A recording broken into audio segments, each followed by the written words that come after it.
She was carrying a tray of champagne when she heard the lie that was about to cost a dangerous man everything he owned. Gabriella Collins didn't stop walking, didn't flinch, didn't spill a single drop. That was the thing about being a server at the Alderaan, Atlanta's most exclusive rooftop restaurant, 40 floors above Buckhead, like a secret the city kept sealed behind a velvet rope, and a reservation list that stayed permanently full. You learned very fast how to make your face say absolutely nothing while your mind was already on fire. She set the champagne flutes down at table 4, smiled, disappeared back into the white-aproned quiet of the dining room. Then she turned toward table 9, and she listened harder than she had listened to anything in 3 years. Now, before we go any further, if you've ever stood in a room and watched someone get lied to right in front of you and felt that slow crawl up your spine, that do I say something, or do I keep my head down, this story is going to hit you somewhere deep. Stay with me, because what Gabriella did next didn't just change her life. It cracked it open entirely, and she never saw it coming. Drop a comment right now. Tell me what made you click on this video, and while you're at it, would you have said something? Hold on to that answer. Because by the end of this, you might surprise yourself. And if you're new here, hit subscribe, because this is the kind of story you don't want to walk in on halfway through. She had memorized the number. Not the way you memorize a phone number or a PIN, casually, out of convenience. The way you memorize something that lives in the back of your throat.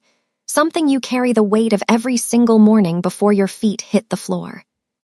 $47,212. That was Dorothy Collins.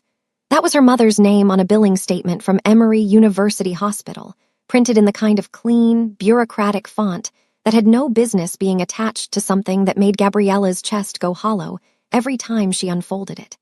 The paper had a crease down the center now from being folded and unfolded so many times that the number had started to ghost through to the back. She kept it in the left pocket of her server's apron. Not as a reminder. She didn't need a reminder. She kept it there because it was the only thing that made the Alderaan make sense. The Friday dinner rush at the Alderaan started at 6 and didn't exhale until well past 9, and in the hours between, Gabriella moved through the dining room the way water moves through a channel, efficiently, without resistance, without drawing attention to itself. She had learned that the secret to surviving the Alderaan wasn't speed. It wasn't memory, though you needed both of those things in abundance. The secret was disappearing. Making yourself so precisely competent, so frictionlessly present, that the men at these tables registered you approximately the way they registered the ambient lighting. Useful, invisible, unworthy of a second look. She set a Wagyu Carpaccio in front of a man who was already 3 sentences into a story he was telling someone else, and he didn't pause, didn't glance up, didn't acknowledge that a plate had materialized in front of him. Gabriella straightened, tucked her tray under her arm, let her face say absolutely nothing. 6 months she had worked here. 6 months of 8-hour shifts on marble floors that looked elegant and felt, by hour 5, like standing on a slab of cold concrete. 6 months of memorizing allergy matrices and wine pairings, and which regular at which table preferred their water still versus sparkling, and whether they wanted to be greeted by name or left to the comfortable fiction that no one here knew who they were. 6 months of Gerald Chen's pre-shift briefings, which were less briefings and more daily auditions for a role Gabriella had already been cast in and could not afford to lose. Gerald ran the Alderaan floor the way certain men run things when they have been given a small amount of power and have decided it feels like a large amount. He was precise, particular, and had an uncanny ability to appear at your elbow at the exact moment you were 3 seconds from handling something perfectly. Collins, he had materialized beside her at the service station at 5:58, clipboard in hand, voice pitched low enough to be private and clipped enough to communicate displeasure without using a single impolite word. Table 9 is confirmed for 8, private dining, 3 guests plus a 4th arriving separately. You're assigned. Gabriella looked up from her station layout. The whole section. The whole room. Mr. Sio's party has specific requirements around discretion. He said discretion the way people say it when they mean don't ask questions, don't linger, don't exist unless summoned. Think you can manage invisible.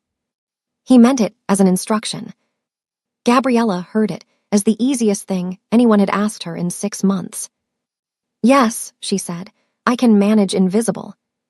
She was invisible by necessity. She needed this job. But the question that had been sitting at the bottom of her mind since she first tied this apron, the one she had never once let herself answer out loud, was how much longer she could afford to need it. The bill in her pocket was 3 weeks old. The number on it was not. Dorothy's oncologist at Emory, a careful, precise man named Dr. Ose, who chose his words with the same deliberate economy that Gabriella had once used to build legal translation briefs, had laid out the next phase of treatment in the kind of calm, factual language that is only possible when someone has delivered the same category of news many times before. The prognosis was cautiously optimistic. The treatment protocol was aggressive. The window for the best outcomes was, he said, in the next 90 days. 90 days was a number Gabriella could work with. $47,000 was a number that made the floor feel unsteady. Her tips from a strong Friday night at the Alderan ran between $300 and $400. On exceptional nights, the kind that required a private dining room and a contracted discretion fee that never appeared on any bill she was shown, she had cleared $550. She was good at her job. She was fast, accurate, unobtrusive. Gerald did not compliment his staff, but he had assigned her to the private dining section 3 Fridays running, which at the Alderan was the equivalent of a standing ovation. She was doing the math again. She was always doing the math. When table 6 called for another bottle of the Barolo, and she filed the numbers back into the left pocket of her apron alongside the bill and moved.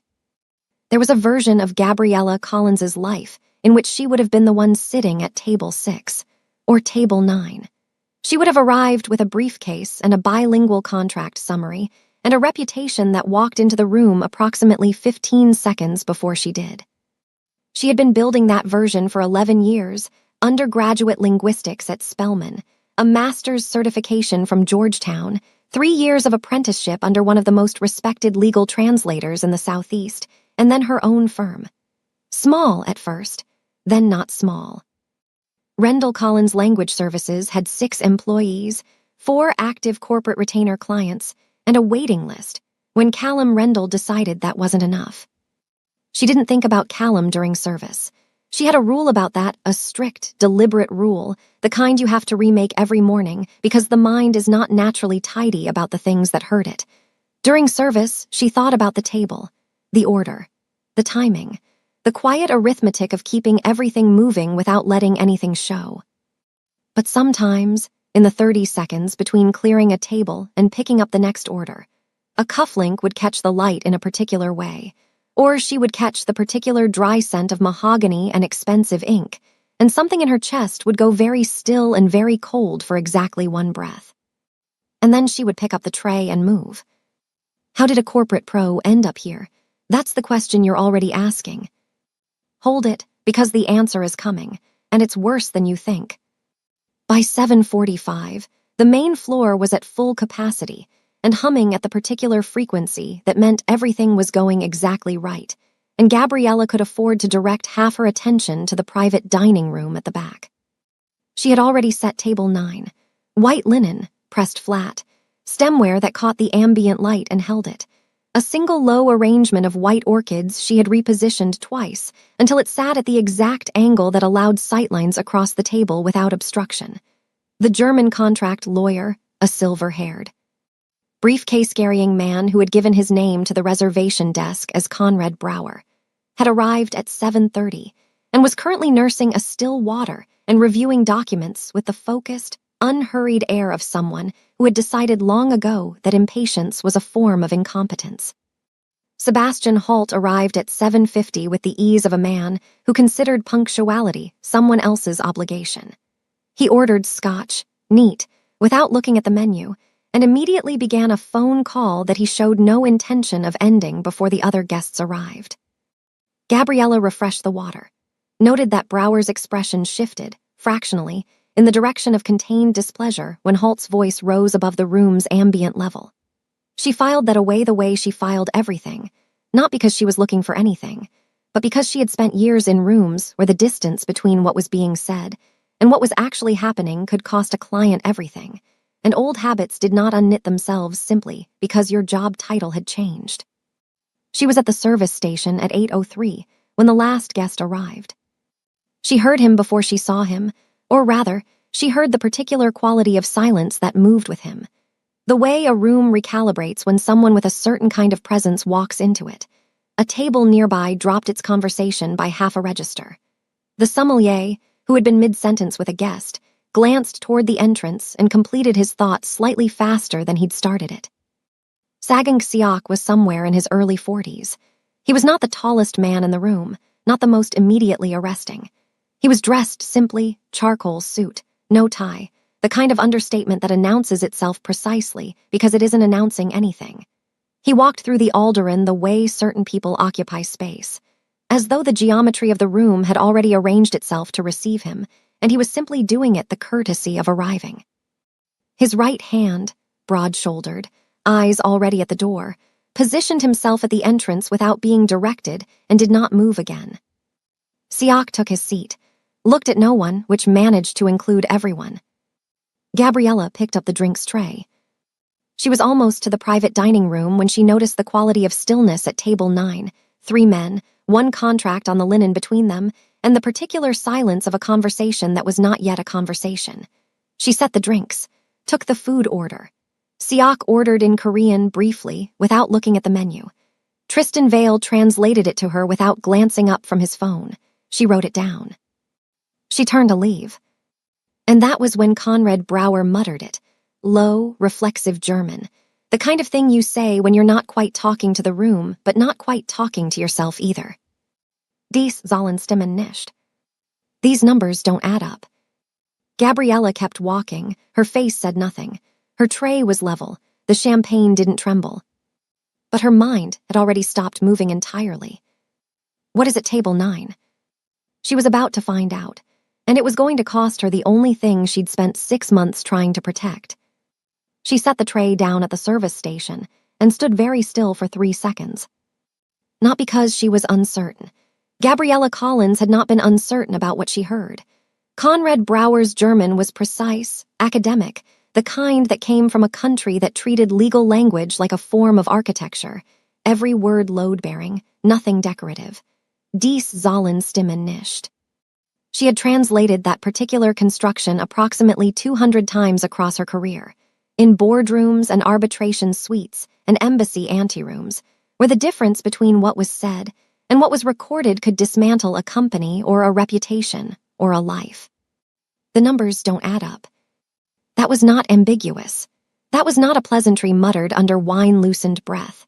That was a contract lawyer, reviewing a live document, flagging a material discrepancy to no one in particular because the person in the room who was supposed to be listening was currently scrolling his phone. She picked up an empty water pitcher, turned back toward the private dining room, told herself she was going to refill the water. Tristan Vale had the particular quality of confidence that Gabriella had spent years learning to read in rooms where that quality was often the most dangerous thing present. It wasn't arrogance. Arrogance announced itself, left edges you could work with. Tristan's confidence was smoother than that. It was the confidence of a man who had decided, at some fundamental level, that he was the smartest interpreter of reality in any given situation, and had been rewarded for that decision often enough that the idea of being wrong had stopped feeling like a real possibility. He was leaning back slightly in his chair when she re-entered, relaxed, one hand resting on the table beside his phone, the other gesturing as he spoke, Korean, fluid, unhurried, in the direction of Sagang Siak. Gabriella moved to the far end of the table, lifted the water pitcher, poured, and listened. Conrad Brower had straightened in his chair and opened the contract to a tabbed section near the back. His German, when he spoke, was the careful, measured register of a man making a formal objection for the record, even if the record in this room was only the room itself. He said that Clause 11, cross-referenced with the asset distribution table on page 31, reflected a profit allocation of 60% to the primary facilitator and 40% to the investor of record. He said this was not the structure he had been engaged to review. He said the figure he had been given, the figure on which his client's entire risk calculation was based, was a 50-50 split, equal partnership. He said the discrepancy was not a drafting error. He said it was too precise, too specifically placed within a subordinate clause, to be anything other than intentional. He said he needed this addressed before anyone touched a pen. Tristan Vale listened with the patient, pleasant expression of a man at a restaurant who has just been told the specials and is waiting politely for the waiter to finish. Then he turned to Sagang Seok. And he said, in Korean, smoothly, without a single fractional pause that might betray the distance between what had been said and what he was about to say, that the German lawyer had reviewed the full document and found the financial structure sound. That he had a few minor notations for the secondary appendix, largely procedural. That he was satisfied with the terms as presented and saw no obstacles to moving forward. The room didn't change. Sebastian Holt nodded with the satisfied weight of a man whose expectations had been confirmed. Conrad Brower turned back to his documents, apparently unaware that his objection had just been translated into its own erasure. Seok made a small sound, not agreement, not acknowledgement, something more neutral than both, and his eyes moved, briefly, to the contract on the table. Gabriella set the water pitcher down. Her hand was steady. Everything else was not. How loud is the lie when no one in the room can hear it? Loud enough that Gabriella's ears were ringing. She had stood on the other side of this. She needed that understood. When Callum had begun falsifying translations, small ones first, the kind of omission you could almost convince yourself was editorial judgment rather than fraud, she had not known immediately. She had trusted the work because she had trusted the man, and by the time the shape of what he was doing became clear, her name had already been woven so thoroughly into the paper trail that extraction was no longer possible. Only aftermath. She knew what a mistranslation built for profit looked like from the inside. She was now watching one being built in real time, and the man it was being built around was sitting 4 feet away from her, with the composed, unreadable stillness of someone who had no idea that the floor had already been cut from beneath him. She moved back to the service station, set the pitcher down, picked up a linen cloth she didn't need. Can she stay silent? The honest answer, the one she had been refusing to look at directly since the moment Brower's German landed in her ear, was that she had already answered that question once before in her life.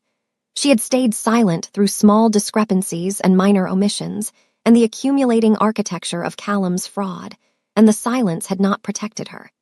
It had simply given the damage more time to become permanent. She looked at the folded bill in her apron pocket. $47,000, Dorothy's name, Dr. Osai's 90-day window. She looked at the private dining room. She thought about what it cost to be the only honest person in a dangerous room.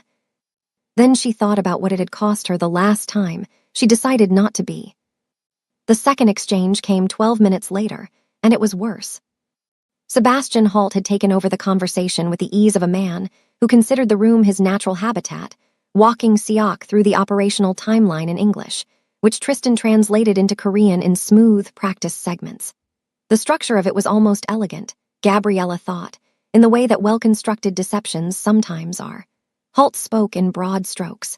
Tristan's Korean filled in the details, but the details Tristan was providing were not the details Holt was speaking. She caught it because she caught the gaps. The places where Holt's English ran 4 sentences and Tristan's Korean ran 2. The places where a specific number, a timeline, a liability threshold, a quarterly review clause simply did not make the crossing. Holt said 18 months. Tristan said 2 years. Holt referenced a buyout option at the 36-month mark. Tristan did not mention it at all. He was not translating. He was curating. Building a version of this deal in Seok's understanding that served the outcome Holt and Vale had already agreed on before anyone sat down. And across the table, Sagang Seok sat in that particular stillness of his and listened to a version of his own future being assembled without his knowledge. Why is the Korean boss so still? Not because he was passive. Gabriella had worked in enough high-stakes rooms to know the difference between the stillness of someone who wasn't paying attention and the stillness of someone who was paying attention to everything. Seok's eyes moved in a pattern she recognized, not across the speakers, but slightly past them. He was listening for something beneath the surface of what was being said. He was hearing, she realized, that something in the room's register was off. He just didn't have the language to locate it. He was sitting inside a lie with no door and no window and no way to know the walls were closing. She folded the linen cloth, set it on the station counter. Brower spoke again, a third time now, more pointed, his German carrying the particular edge of a professional who was becoming aware that his concerns were not reaching their destination. He referenced the clause number directly, asked, in terms that left no grammatical room for misinterpretation, whether his translation had been conveyed accurately. Tristan turned to him with a smile that was professionally warm and professionally empty, told him in English that Mr. Siak had received his notes and was giving them appropriate consideration, told him the conversation was progressing well. Brower sat back, not satisfied, but uncertain of his ground, because the only person in the room who could tell him whether his words had been accurately carried across the table was the person who had just told him they had been. That was the architecture of it. That was the elegance Gabriella recognized and found revolting in equal measure. Tristan Vale had built a room where the only available measure of truth was Tristan Vale, and everyone at the table had sat down inside it without realizing there were no other walls. The contract sat in the center of the table. Sebastian Holt uncapped his pen. She heard the music before she heard the words, and the music had been wrong from the first note. Gabriella looked at the room, at the pen in Holt's hand, at Brower, who was frowning now at his own documents with the expression of a man trying to locate a sound he can't quite identify, at Tristan Vale's pleasant, patient face, at the contract, which was 31 pages of someone else's careful, deliberate construction being used to dismantle a man who had come to this table in good faith, and at sagging Siak, who was still, composed, watching Holt with the quiet attention of a man who had survived enough rooms to know when something was wrong, and was, in this one, without the single tool he needed to find it. She had the tool. She had carried it for 11 years, and then spent the last 3 trying to convince herself it had been the problem all along. That knowing too much, hearing too clearly, had been what destroyed her. That the safest thing she could do with what she knew was nothing. The pen touched the first signature line. Gabriella picked up a champagne flute from the service tray, walked to the private dining room, set it down at Siak's right hand, leaned in with the practiced quiet of someone who had spent 6 months perfecting the art of not existing, and said, in Korean, low enough that it crossed only the distance between her mouth and his ear, 4 words. He is lying to you. The pen stopped. The room, which had not changed through any of it, through Brower's 3 objections, through Holt's expanding timeline, through Tristan Vale's careful, patient erasure of every inconvenient truth, went very, very quiet. And sagging Siak turned and looked at her. Not with surprise. With the particular, considered attention of a man who has just heard the one thing in the room he had been listening for all along. 4 words. That was all she had said. 4 words, delivered in a register so low they had barely disturbed the air between them, and yet the effect was immediate and total. The way a single hairline fracture will run the entire length of a pane of glass in the instant after impact, before anyone has registered the sound. Sagging Siak had not moved. That was the thing that would stay with Gabriella afterward, in the particular way that certain moments stay, not as memory exactly, but as a physical imprint. The specific quality of his stillness in the 3 seconds after she spoke, because it was not the stillness of shock. It was not the stillness of a man trying to process something unexpected. It was the stillness of a man who had been waiting, patiently, without any outward indication of waiting, for a door to appear in a room he had already understood was sealed. And then, almost imperceptibly, he nodded.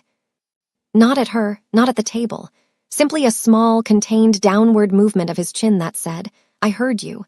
Continue. She had not planned past 4 words. That was the honest accounting of it.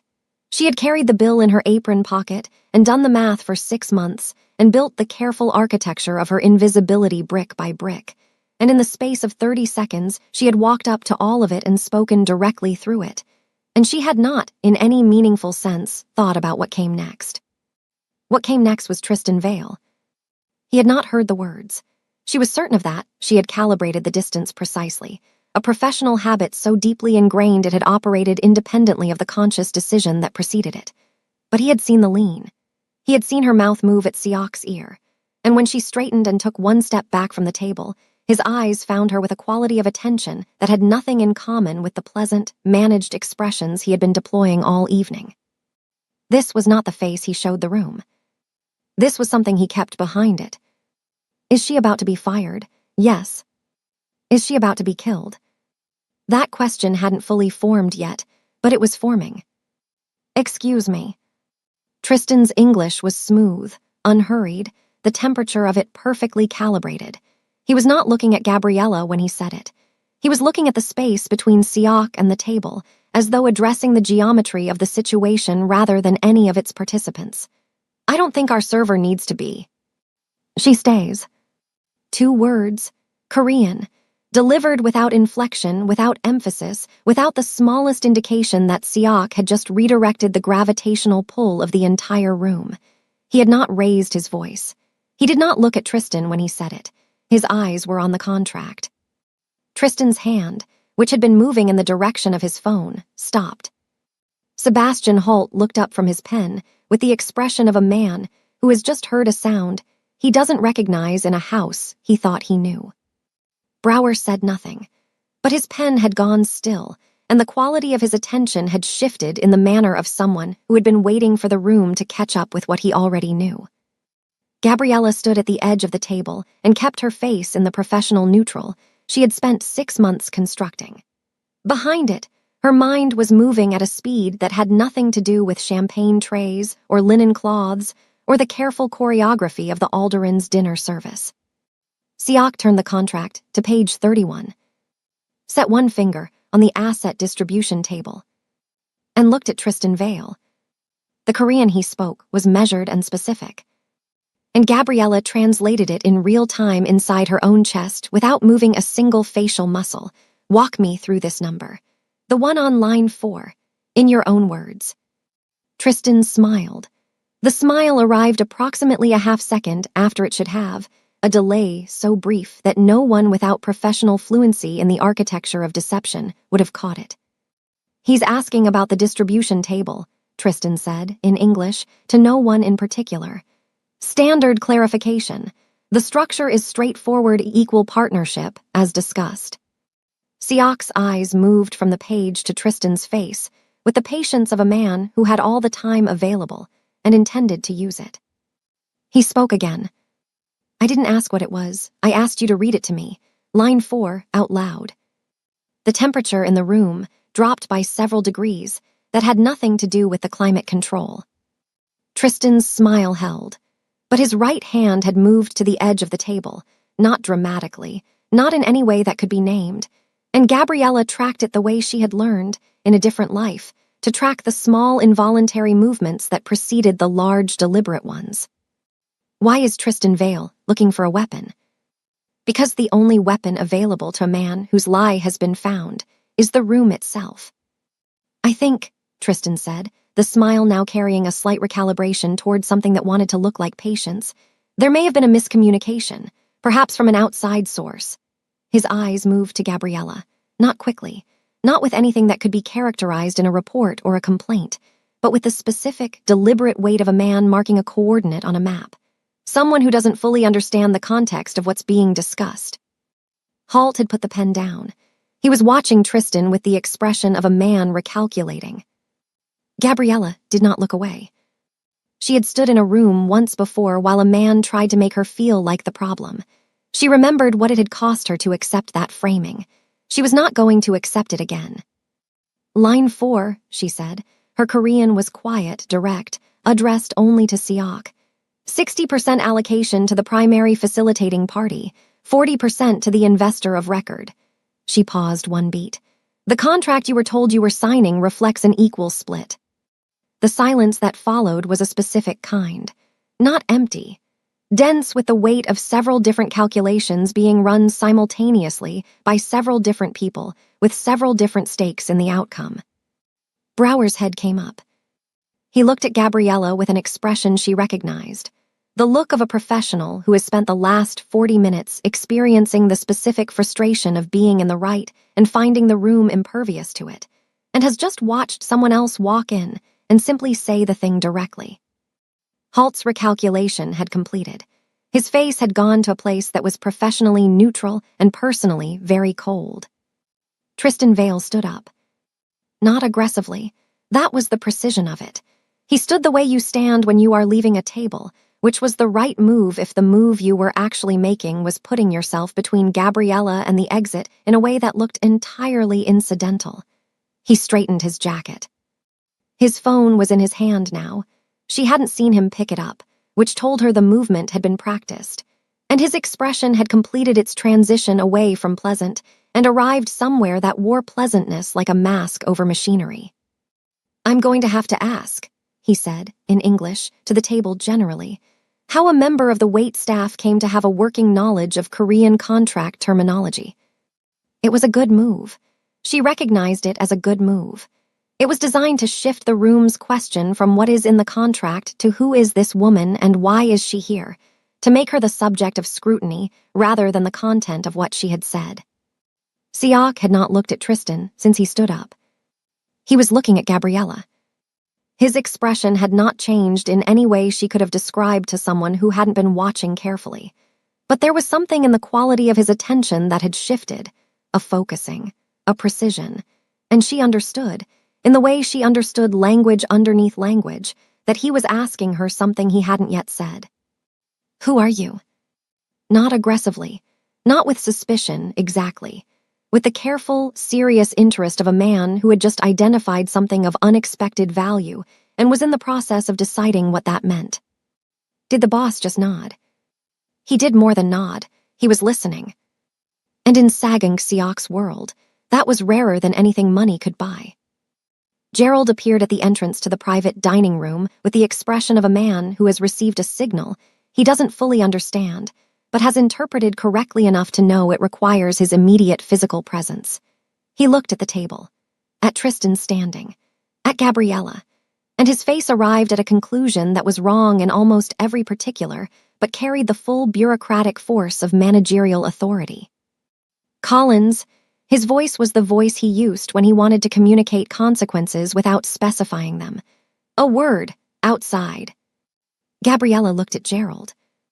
Then she looked at Siak. His eyes held hers for exactly 2 seconds. In those 2 seconds she understood, without a single word being spoken, which was perhaps the most fluent exchange she'd had in 3 years, that she was about to be fired, that he was aware she was about to be fired, and that he intended to let it happen. Not out of indifference. Out of the particular, calculated patience of a man who already knew what the next move was and understood that the sequence had to complete itself before he could make it. She set the champagne tray on the service ledge, straightened her apron, walked out of the private dining room with her face arranged in the careful, professional neutral she had worn for 6 months like a second uniform. Behind her, she heard Tristan Vale say something in Korean that she was not supposed to understand. She understood every word, and the cold that moved through her had nothing to do with the temperature of the room. She had just told the truth in a dangerous place, and the man the truth was meant to protect had let her walk straight into the consequences of it. Because what's waiting for Gabriella on the street outside the Alderaan is not what she expected. And the white business card in her pocket. She hasn't opened it yet. Before we get to what's waiting for Gabriella outside, I want to pause for 10 seconds on something that just happened in that room, because it's more relevant to your real life than you might think. What Tristan Vale did has a name. It's called interpreter manipulation, and it happens in actual boardrooms, legal proceedings, and medical consultations more often than most people realize. A bad faith translator doesn't have to lie outright. They omit a clause. They soften a number. They convert a formal legal objection into a polite observation. And because the people on both sides of the language gap are trusting the bridge between them, nobody checks the bridge. If you are ever in a high-stakes multilingual situation, a contract signing, a medical consultation, a legal deposition, you have the right to request a certified independent interpreter, not the one provided by the other party. Yours. That single decision has protected people from exactly the kind of fraud Conrad Brower couldn't stop tonight because he had no Gabriella in his corner. Now, back to ours. Gerald did not fire her dramatically. That was the thing about men like Gerald. They had refined the mechanics of consequence into something almost administrative. He walked her to the staff corridor behind the main kitchen, clasped his hands in front of him at the precise height that communicated gravity without physicality, and told her in 2 sentences that her services at the Alderaan were no longer required, effective immediately, and that her final check would be processed within the standard 2-week payroll cycle. He did not ask what had happened in the private dining room, which told Gabriella that someone had already told him. "Your apron," he said. She untied it, folded it once, the way she had been trained to fold it on her first shift, and set it on the linen shelf beside the corridor entrance. The bill from Emery was in the left pocket. She retrieved it before she let the apron go, a small, automatic movement, the kind the body makes when it has been protecting something long enough that the protection becomes reflex. Gerald had already turned back toward the floor before she reached the exit. She had been invisible for 6 months. It took him approximately 4 seconds to complete the process. The staff exit at the Alderaan opened onto a narrow service alley that ran along the building's north face before meeting Peachtree Road at the corner. It was 9:47. The dinner rush was still inside, warm and lit, and utterly indifferent to what had just occurred in its margins, and the alley was the particular quiet of a city that has too much noise everywhere else and deposits the silence in its seams. Gabriella stood at the alley entrance and looked at the hospital bill in her hand. $47,212. She had cleared $420 on a strong Friday, past tense. She refolded the bill, placed it in the pocket of her jacket, walked out onto Peachtree Road and turned south toward the MARTA station, because there was nothing else immediately available to do, and movement was better than standing still with the full weight of what she had just done settling onto her shoulders in the middle of a Buckhead sidewalk. The night was warm for the season. Magnolias on the median, their white blooms going ivory under the streetlights. The particular Atlanta combination of money and jasmine, and exhaust that she had grown up breathing and had never fully separated into its individual components. She had walked approximately half a block when she became aware of the car. Who was in the shadows? She didn't know yet, but she knew the car. It was black, American-made, the kind of substantial that announced itself without ornamentation. It had been parked at the curb outside the Alderaan's main entrance when she arrived for her shift. She had noted it in the automatic, peripheral way she noted things that didn't require her direct attention. It was now moving at the precise speed of a vehicle that was not going anywhere in particular, which is a speed that has no legitimate explanation on a Buckhead street at 10 o'clock on a Friday. Gabriella did not alter her pace. She had spent 3 years in corporate environments where the ability to process alarming information without telegraphing that you had processed it was considered a basic professional competency. She brought that same discipline to the sidewalk. Her stride remained even. Her eyes stayed forward. But her mind had already begun the rapid, practiced inventory of a woman who understood that the street she was walking down had just changed its nature. One car, packing, no turn signal, no passenger pickup in progress. She turned left at the next intersection, away from the MARTA line, into the quieter grid of residential Buckhead that climbed away from Peachtree in the direction of the park. The car turned left. There was a second one. She caught it in the reflection of a darkened boutique window, a silver sedan, sitting half a block back on the cross street she had just passed, engine running, parked at an angle that gave it a clean sightline to the intersection. It had not moved when she turned. It didn't need to. It was the second point of a triangle, and she was the third. She thought about Tristan Vale's hand, moving to his phone in the private dining room. She thought about the Korean he'd said as she walked out, the words she had not been supposed to understand. She thought about the particular quality of violence that does not announce itself, that wears the clothing of patience because it can afford to wait. Her breathing remained even. Her mind was not. How loud is the silence when someone is moving through it toward you? Loud enough that Gabriella could hear every individual second. She was half a block from the park entrance when the black car pulled to the curb ahead of her and stopped. Not behind her, ahead. The driver's door did not open. The passenger door did not open. The car simply sat at the curb with its engine running and its presence converting the sidewalk from a route into a question, and Gabriella stood on the pavement with her jacket pocket and her hospital bill, and the full, clear-eyed understanding that the distance between what she had done in the Alderaan and what was currently happening on this street was exactly 4 words. She had said 4 words to a man whose world ran on consequences. And consequences, she was learning, did not wait for the MARTA schedule. She turned across the street. A man stepped out of the park entrance. Not the car, not the sedan. A third point she hadn't mapped, broad-shouldered, unhurried, the particular physical quality of someone who had positioned himself in that doorway before she turned the corner and had been waiting with the patience of a person who was very good at waiting. He looked at her. She looked at him. And then she recognized him. He was the man from the Alderaan's private dining room entrance, Siok's right hand, the one who had taken his position at the door without being directed and had not moved again for the duration of the evening. He was not, she registered now, in the posture of someone closing a distance. He was standing between her and the park entrance with his hands at his sides and his face arranged in something that was not a threat and was not a welcome and occupied the precise, careful middle ground between the two. Behind her, she heard the door of the black car open. She turned. 2 men, not large in the way that announces itself, large in the way that is simply a fact, structural, the way a wall is large. They were not moving quickly. They were moving with the measured pace of people who had already done the geometry and understood that urgency was unnecessary. They were Tristan Vale's. She knew it the way she knew mistranslation, not from a single sign, but from the accumulation of small, precise details that individually meant nothing and together meant everything. The cut of the jacket on the nearer one, too deliberate for casual. The angle of approach, which was managing her movement without touching it. The fact that neither of them had looked at Siok's man in the park doorway, which meant they had already assessed him and made a calculation about him and decided the calculation was acceptable. That calculation, she thought, might be wrong. Why did Siok's men intervene? That was still 15 seconds away.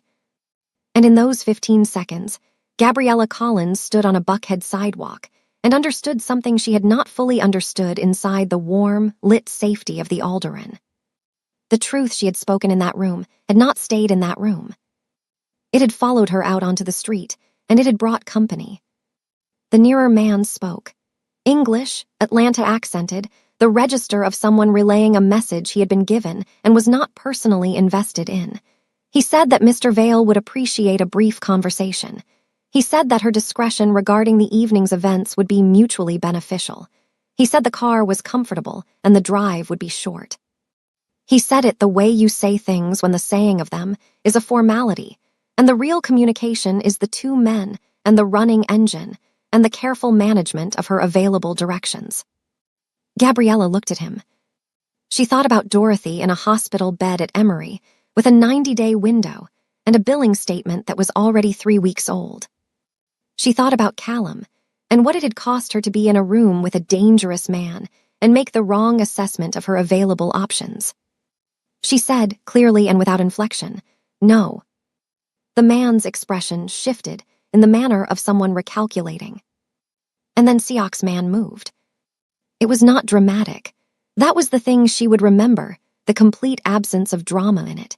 He crossed the distance from the park doorway to the nearer of the 2 men with the economy of someone performing a task they had performed before, and he said something in Korean that was quiet enough that Gabriella caught only half of it, but the half she caught was sufficient. He said, "These men are not authorized to be here." The 2 men looked at each other. Then they looked at the black car, which had acquired, in the last 30 seconds, a companion, a second vehicle, dark, parked directly behind it with its hazards off and its engine running, and a driver who had not gotten out but whose presence had nonetheless restructured the immediate geography of the street. The nearer man made a decision. He straightened his jacket, looked at Gabriella with the expression of someone filing information for later use. Then he walked back to the black car, and the black car pulled away, and the silver sedan on the cross street completed a U-turn so unhurried it was almost polite. And then the street was just a street again. Siak's man turned to her, reached into the breast pocket of his jacket, extended his hand. In it was an envelope, cream-colored, unaddressed, the paper the particular weight of something that had been selected rather than simply purchased. He held it at the precise angle of something being offered rather than delivered. She took it. He nodded once, returned to the park entrance, and was gone in the manner of someone the city had simply absorbed. Gabriella stood on the sidewalk under a magnolia tree with the envelope in one hand and the hospital bill's outline pressing through her jacket pocket with the other, and the warm Atlanta night settling back around her as though none of the last 4 minutes had occurred. She looked at the envelope. Cream paper, no name, no address. She could feel, through the weight of it, that it contained a card. What's on the white business card? She didn't open it on the street.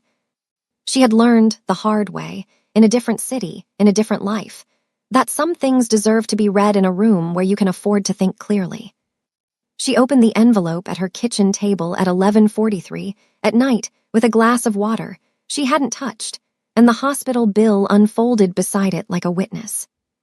The card was cream heavyweight, the kind of stock that communicates restraint rather than economy. No logo, no title, no phone number. On one side, 4 Korean characters printed in a clean, unornamented typeface. On the other, a single line in English. Hanwol, Tuesday, 7 o'clock. No address. She turned the card over twice, set it on the table next to the hospital bill, and looked at both of them for a long moment, the number that was pulling her under and the invitation that was, depending on how she read it, either a lifeline or a different kind of drowning entirely. Then she looked up Hanwol. It wasn't there. Not in any directory, not on any map application, not in the accumulated, searchable record of Atlanta's restaurant landscape, which was extensive and obsessively documented by the kind of people who treated a new opening like a civic event. Hanwol did not have a website, a reservation platform, a social media presence, or a single review on any platform that aggregated such things. It did not, as far as the public record was concerned, exist. Gabriella set her phone down. Picked up the card again. Read the 4 Korean characters on the front. A place where honest things are said. She put the card in the pocket of her jacket, where the hospital bill had lived for 3 weeks, and went to bed. She did not sleep for a long time. She spent the weekend doing the arithmetic. Not the emotional arithmetic. She had learned, through the particular discipline of the last 3 years, to defer that category of calculation until the practical one was complete. The practical arithmetic was this. She had approximately 6 weeks of rent covered, a freelance translation contact she hadn't used in 14 months who might or might not still be in a position to offer her piecework, and a mother at Emory University Hospital whose next treatment cycle was scheduled for the 22nd, which was 19 days away. The freelance contact could cover rent. It could not cover the 22nd.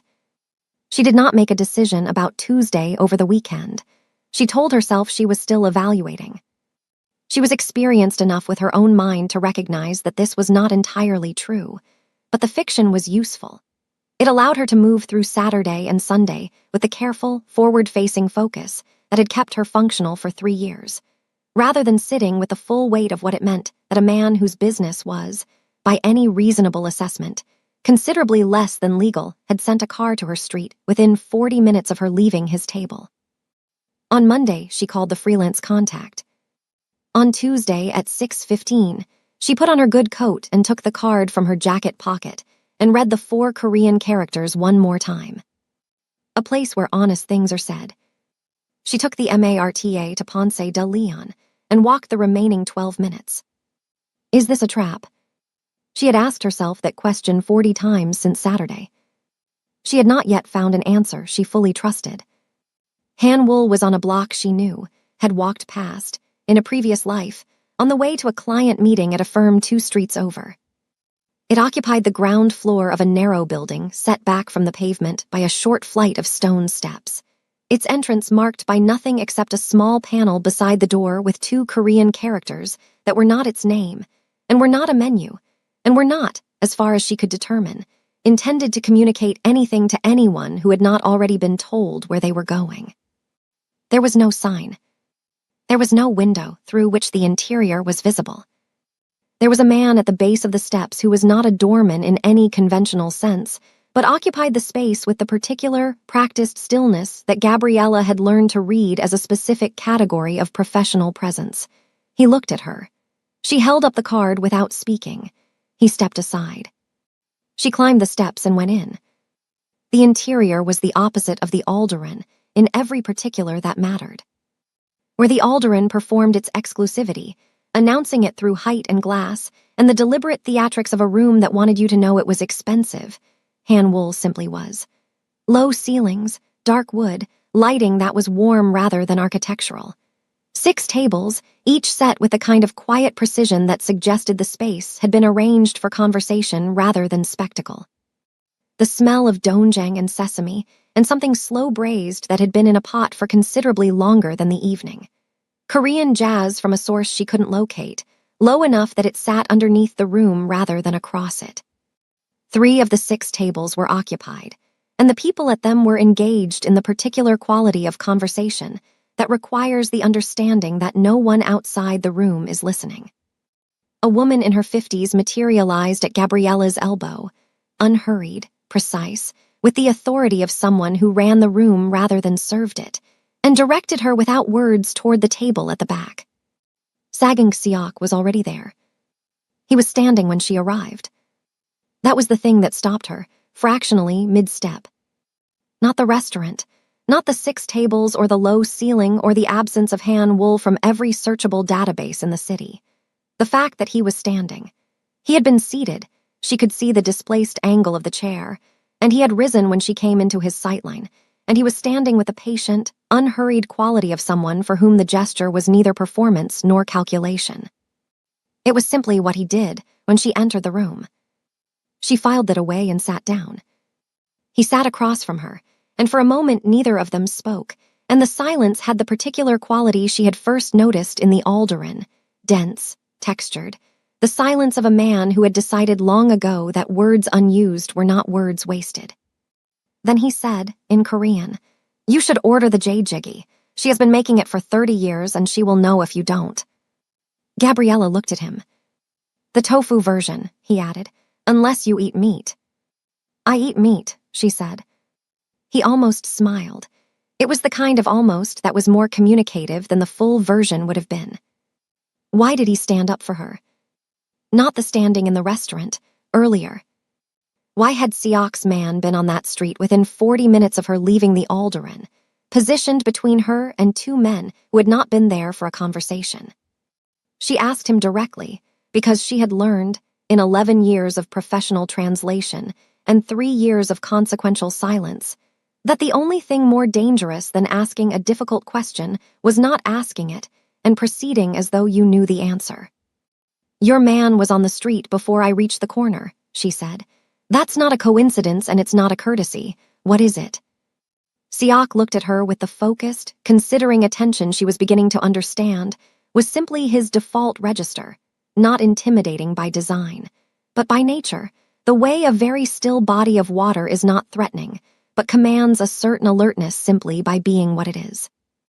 "I knew Tristan Vale would not let you leave that building without an attempt at management," he said. The Korean was precise, formal in its construction, the vocabulary of someone educated rather than simply fluent. "I made a counter-arrangement." "You made it before I was fired." "Yes." "Which means you knew I was going to be fired." "I knew Gerald had received a signal from the private dining room before you finished speaking." A pause, the length of a breath. "I also knew you were going to finish speaking." Gabriella looked at him across the table of a restaurant that didn't exist, in a city that had spent 6 months not seeing her, and felt something shift in her chest that she did not immediately have a category for. "How?" she said. He was quiet for a moment. "Because you had already done the calculation." He said, "I could see it. You had been doing it since Brower spoke the first time. The only question was whether the cost of speaking would exceed the cost of silence." He looked at her directly. For most people it does. You are not most people. The J-Jiggy arrived, steam rising in the low light. The woman who had seated her set it down without ceremony and left without sound. Does he know her real name? She was about to find out.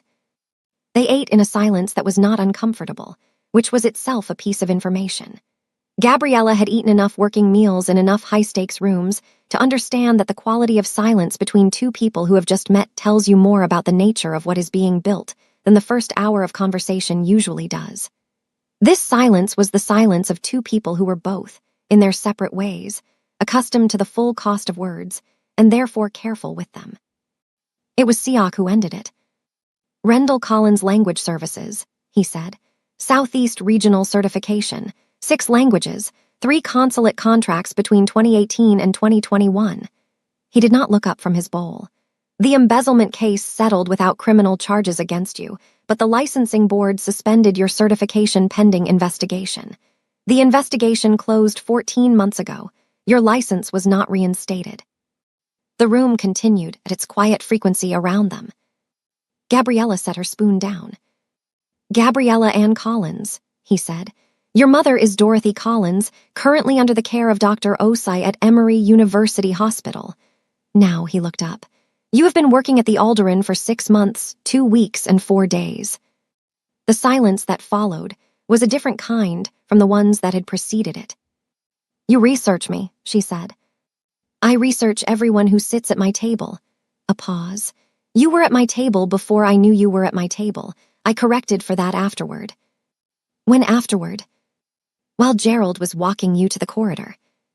Gabriella looked at him, at the composed, unreadable face of a man who had just laid her entire dismantled life on a table in a restaurant that didn't exist, and delivered it with the same tone he had used to recommend the J-Jiggy, and felt the particular vertigo of being seen completely by someone you have known for approximately 90 minutes.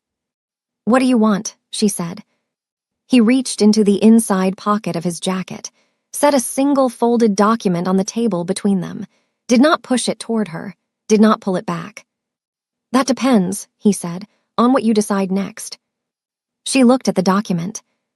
She looked at the man across from her, who had stood when she entered a room and researched her life in the time it took Gerald to say 2 sentences, and who ran a world that operated in the permanent shadow of illegality and valued honesty, specifically because honest people were so difficult to find. She thought about Dorothy. She thought about Callum. She thought about 4 words spoken into the ear of a dangerous man, and everything those 4 words had already cost her. Then she reached across the table, and she unfolded the document. The number was $240,000. Annual, with a structured quarterly disbursement, a separate expense account for professional materials, and a clause on line 7 that specified the arrangement could be terminated by either party with 30 days written notice and full payment of the remaining quarterly balance, regardless of termination cause. Gabriella read the document the way she had been trained to read documents, completely in sequence, without skipping to the conclusion before the architecture of the thing was fully mapped. She read every clause, every subordinate condition, every cross-reference. It took her 11 minutes. Siak did not speak during those 11 minutes, did not check his phone, did not perform the particular restlessness of a man accustomed to decisions being made on his preferred timeline. He finished his J-Jiggy and set his spoon down and waited with the quality of patience that is not the absence of urgency, but the disciplined management of it. When she reached the final page, she went back to line 7 and read it again. Then she set the document on the table and looked at him. This is a legitimate contract, she said. Yes. Drafted by an actual attorney. A different one than the last. The almost smile again, brief and precise. Conrad Brower, in fact. He contacted my office Saturday morning. Gabriella absorbed that. Brower had understood then, had reconstructed the evening from the wreckage of Tristan's translations, and arrived at the correct conclusion about what the woman refilling his water glass had actually been doing. She found she was not surprised. Precision recognized precision. The scope is broad, she said. Personal translator, contract review, real-time interpretation across all business negotiations. That's not a single function. That's a permanent presence. Yes. In rooms, I would need to know in advance are not safe. Siak looked at her steadily. I will not insult you by telling you that all the rooms are safe. Some of them are not. You would know before entering which category you were walking into. And if I decided not to enter, then you would not enter. Can she trust a criminal? That was the question sitting at the center of everything. The one that the $240,000 and the Brower-drafted contract and the Korean jazz and the 30-year J-Jiggy could not answer by themselves. And Gabriella Collins had not survived what she had survived by letting a number answer a question that required a person. Tell me about the business, she said. Siak was quiet for a moment, not the hesitation of someone deciding what to conceal, but the particular pause of someone selecting the register most appropriate for what they were about to say. Import and distribution, he said. Primarily luxury goods, art, architectural materials, certain categories of technology. The majority is legitimate. A portion operates in legal territories that vary depending on jurisdiction. He said it the way a surgeon describes a risk, not minimizing it, not dramatizing it, giving it its precise weight and setting it in front of her to assess. The contracts you would work on directly are clean. The rooms where the conversations are less clean. I would not put you in those rooms without your explicit agreement each time. Each time, she said. Each time. That's not standard. No, he said, it isn't. She looked at him across the low-lit table in the restaurant that didn't exist and thought about the specific category of man she was looking at. She had worked, in her previous life, with men who ran legitimate enterprises and lied with the fluency of people who had practiced it until it no longer felt like lying. She had worked with men who operated in legal gray areas and were scrupulous about every transaction because the gray area was load-bearing, and they could not afford the weight of dishonesty on top of it. Callum had been the first kind. He had worn legitimacy like a coat and stolen underneath it. She was trying to determine which kind sagging Siak was. Why honesty, she said. In your world, why is it a priority? He considered this for long enough that she understood the answer was not rehearsed. Because I have been in rooms, he said, where every person present was telling a version of the truth that served their own position. You cannot build anything durable in those rooms. Everything constructed there has a weight limit, and eventually someone puts 1 kilogram too many on it and the whole structure fails. He looked at her directly. I have lost things to that kind of failure. I do not intend to lose more. What did you lose? A pause, not deflection. She had learned the difference. The pause of something that had a real answer that was not yet available for this particular table. That, he said, is a longer conversation. Will she take the money? $240,000 against $47,212. Against Dorothy's 90-day window. Against 19 days, until the 22nd. The arithmetic had never been the hard part. I need to ask you something, Gabriella said, and I need you to understand that your answer is going to determine everything that happens after this conversation. Siak set his tea down. Ask. Tristan Vale. She kept her voice level, the professional neutral that had carried her through the Alderan and the corridor and the street. What happens to him? The quality of stillness across the table shifted by a degree she could feel rather than see. That's not your concern, he said, not harshly. Factually, the way you state the load capacity of a structure. I'm making it my concern, she said. Because the last time I was in proximity to a man who had defrauded someone with significant resources, the resolution was not proportionate and I was adjacent to it. I won't be adjacent to that again, not for any salary. Siak looked at her for a long moment. Tristan Vale will be removed from every professional network he currently occupies, he said. His access to future contracts of this category will be permanently closed. He will be aware of why. Another pause. That is the full extent of it. You're telling me the truth. I am telling you the truth. How do I know that?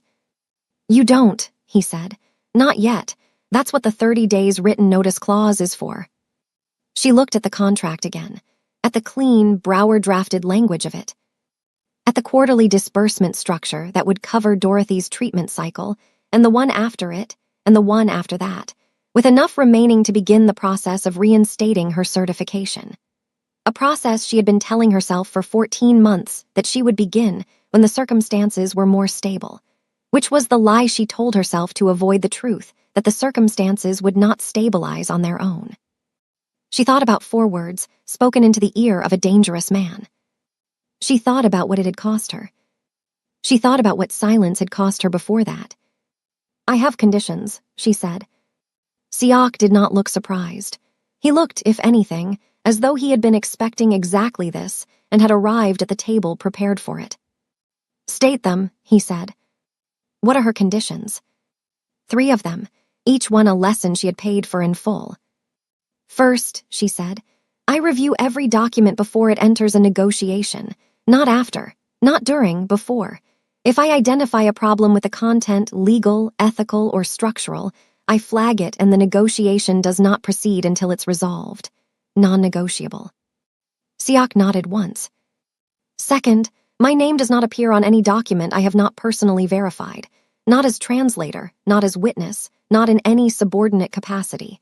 My certification, if and when it's reinstated, is attached only to work I have reviewed in full." She held his gaze. "I spent 3 years with someone else's fraud on documents that carried my name. That does not happen again."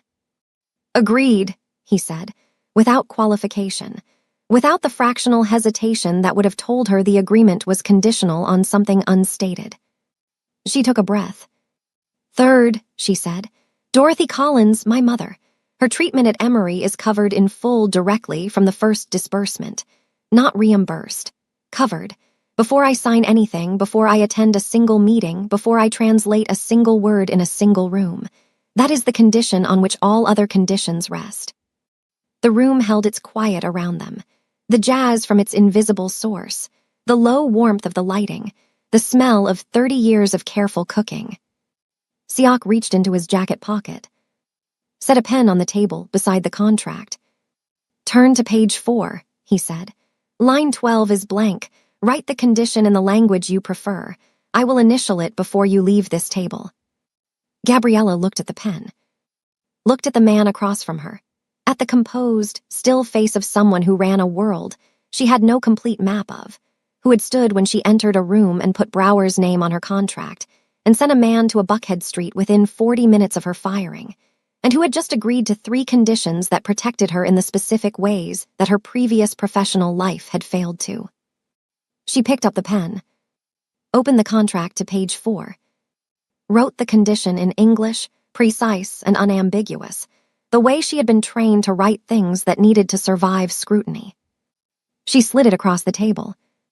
He read it, uncapped his own pen, initialed the line and the margin beside it. Slid it back. She did not sign it that night.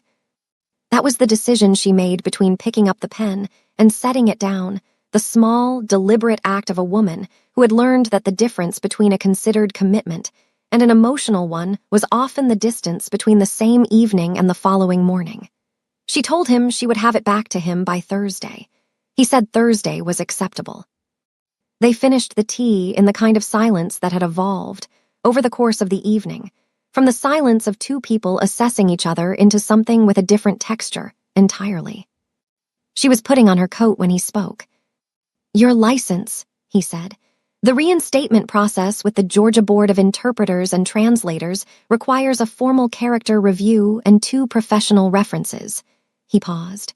"Conrad Brower has already agreed to be one of them." Gabriella went still with her coat half on. "You spoke to Brower about my license." "He raised it," Siak said. "Saturday morning, when he called about the contract." She stood in the low-lit warmth of the restaurant that didn't exist, and looked at the man who had researched her life in the time it took Gerald to say 2 sentences, and felt the particular, uncomfortable sensation of someone who has spent 3 years managing everything alone, discovering that something has been managed without her. She could not decide, in that moment, whether it felt like relief or like the first step in a pattern she should be more careful about. "I'll have the contract back by Thursday," she said. She walked out into the Atlanta night. Behind her, through the unmarked door, she heard, faintly, Over the Korean jazz, the sound of a chair being pushed back. He had stood up again when she left. She returned the contract on Wednesday. Not Thursday. Wednesday, because she had spent Tuesday night reading it a fourth time and had arrived, somewhere around 2 in the morning, at the conclusion that further reading was not going to produce new information. It was going to produce the illusion of caution in place of the actual thing, and she had spent enough of the last 3 years confusing those two categories to recognize the pattern when it was happening. She messengered it to the address Siak had written on the back of the hand-wool card. By noon on Wednesday, a confirmation arrived, not a text, not an email, a handwritten note on the same cream stock as the original card, 4 words in English in a hand that was precise and unornamented. Thursday, Dorothy's account, confirmed. She sat with that note for a long time. Then she called Dr. Osai's office and told them to expect a payment on Thursday covering the full outstanding balance and the next 2 treatment cycles. The woman on the billing line asked her to repeat herself. Gabriella repeated herself, and the silence on the other end of the phone was the specific silence of someone recalibrating their expectations in real time, and it was one of the better silences Gabriella had heard in 3 years. She hung up and opened her laptop and began the reinstatement application for the Georgia Board of Interpreters and Translators for the first time since the investigation closed. The first week was logistics. Siak's operations were run from a suite of offices in a building in Midtown that presented itself, to anyone without reason to look further, as an import consulting firm. The offices were clean, spare, functional, the aesthetic of a place that was serious about work rather than the appearance of work. Gabriella was given a workspace that looked directly onto the main conference room through a glass partition, which she understood immediately was not coincidental. She could see every meeting. She could be summoned to any of them within 30 seconds. She was introduced to 3 people. Min, who managed Siak's schedule with the focused, unhurried efficiency of someone who had been doing it long enough to anticipate rather than react. A contracts administrator named Adiz, whose organizational precision was so thorough it bordered on architectural, and a security coordinator who gave only his surname, Kwon, and whose primary communication style appeared to be the considered nod. Siak introduced her to each of them the same way. "This is Gabriella Collins. She speaks for me. Not translates for me, not works for me, speaks for me." The distinction was deliberate and everyone in the room received it as such. Why is he restructuring his life for her? That was the question Min's expression asked on the first morning, with the careful neutrality of someone who had worked for Siak long enough to know that the word restructuring was not an exaggeration. By the end of the first week, she understood what he meant. The restructuring was not dramatic. It was not the kind of change that announced itself. It was a series of small, precise adjustments, meetings rescheduled to accommodate her review process, documents routed through her desk before they reached the conference table, a standing instruction to every external contact that if Siak was in conversation and Gabriella was present, her word on the English language record was final. 2 ongoing negotiations that had been progressing without translation support were paused pending her review. One of them she flagged on day 4. A distribution agreement with a Singaporean firm whose English language contract contained a liability cap that the Korean summary document had rendered as a liability floor, an inversion so consequential that it effectively reversed which party absorbed risk in the event of default. She brought it to Siak's desk at 4:30 with the relevant clauses marked, and her analysis written in the margin, in the precise, economic shorthand of someone who had once done this for embassies. He read it in 2 minutes. Looked up. "How long has this been in negotiation?" "Min's records show 11 weeks, she said. He was quiet for a moment with the quality of stillness she was learning to read as the processing of something that carried operational weight. Then he said, "Fix the language and send it back with a cover note. From you." "From me." "Your name on the cover note," he said. "Let them understand who reviewed it." She returned to her desk and wrote the cover note and understood, as she sent it, that this was also not coincidental. He was establishing her in the record, making her presence in these transactions visible and documented in a way that protected her from the specific category of damage she had suffered before, the kind where the work was hers, and the accountability followed someone else's name. She did not say anything about it. She thought he knew she understood. The coffee was accidental. Or it presented itself as accidental, which she noted but did not yet know what to do with.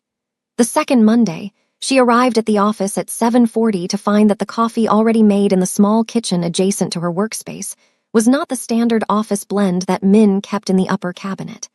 It was Ethiopian Yirgacheffe, ground that morning, brewed in a French press that had not been in the kitchen on Friday.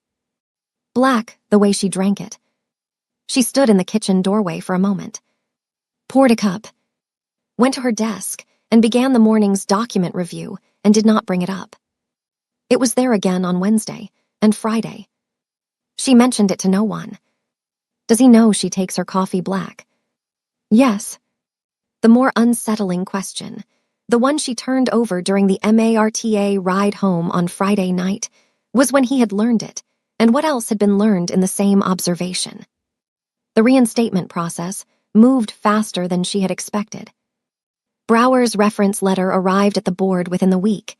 She knew this because the board's administrative coordinator called to confirm receipt with a warmth in her voice that suggested Brower's letter had been the kind of document that changes the temperature of a file. She was 3 weeks into the role when she sat for the formal character review, a 2-hour process conducted by a board examiner who had reviewed her original case and asked questions that were measured and precise and occasionally uncomfortable. She answered every one of them directly. She did not minimize Callum's actions or the damage they had caused. She did not perform the particular rehearsed humility of someone who has prepared a narrative of redemption. She said what had happened and what she had done and what she had not done and what she understood now that she had not understood then. The examiner made notes throughout. At the end of the 2 hours, she said, "Your language retention is remarkable given the gap." "I never stopped hearing it," Gabriella said. "I just stopped using it professionally." The provisional reinstatement letter arrived 11 days later. She read it at her desk in Siak's Midtown offices and felt something release in her chest that had been held at tension for so long she had stopped registering it as tension and had begun to mistake it for her normal state. Min appeared in her doorway 2 minutes later with a cup of Yirgacheffe and set it on her desk without a word and left. Gabriella looked at the coffee. She had not told Min about the coffee. The 5th week was the first real test. A meeting with a Tokyo-based logistics firm, 2 principals and their legal team, negotiating the terms of a distribution corridor that Siak was building across 3 Southeast Asian markets. The contract scope was clean. She had reviewed every document twice and found nothing that required a flag. But the meeting itself was 4 hours of compressed, high-velocity Japanese and Korean and English moving simultaneously across a table, with the particular energy of 2 parties who both wanted the deal and were each trying to want it slightly less visibly than the other. She worked without notes. She had never needed notes in a live interpretation, the architecture of language, the way meaning nested inside syntax and syntax nested inside register and register nested inside the 1,000 small signals of professional intent, had always been as readable to her as sheet music to someone trained to hear rather than simply count the notes. At the 90-minute mark, one of the Japanese principals made a joke in regional dialect that had no clean English equivalent, and that Tristan Vale, had he been in the room, would have either mistranslated or ignored. She caught it, translated the intent rather than the words, and watched the principal's face shift into the specific expression of someone who has just been genuinely understood in a room where they did not expect to be. Siak, across the table, did not look at her. But his posture changed by a degree she was learning to measure. They were in the elevator afterward, the 2 of them, the agreement initialed and the Japanese team in a car to the airport, when he said, not looking at her, watching the floor numbers descend, the Osaka dialect joke. "You translated the architecture of it rather than the content." "The content doesn't survive translation," she said. "The intention does." A pause. "Yes," he said, "that's precisely it." The elevator reached the lobby. Neither of them moved immediately. Is she falling for him? That was the question she refused to answer directly, because she had learned, in a life that had required more direct answers than most, that some questions change their nature depending on when you ask them. What she knew was this. He stood when she entered rooms. He had put her name on documents that protected her.